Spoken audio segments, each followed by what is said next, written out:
অযোধ্যার রাম মন্দির দেখার উদ্দেশ্যে আমরা এসেছি।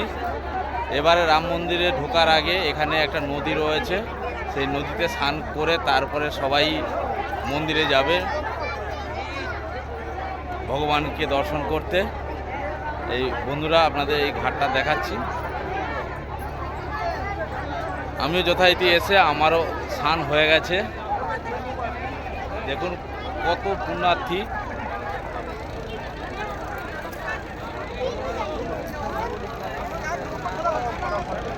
সবাই এসে সবাই স্নান করছে ভগবান দর্শন করতে যাওয়ার আগে।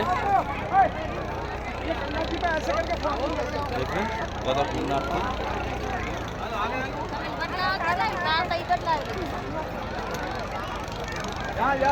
এই হচ্ছে নদী।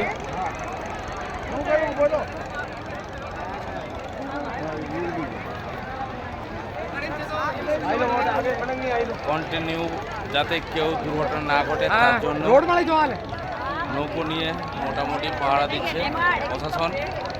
দেখুন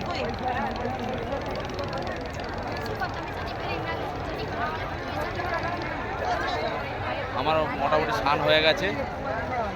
আপনারাও দেখিয়ে দিতে চাই আপনাদের, আপনারাও এলেন এই ঘাটে স্নান করে তারপরে ভগবান দর্শন করতে যাবেন।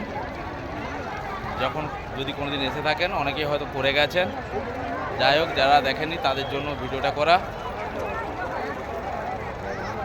জয় শ্রীরাম।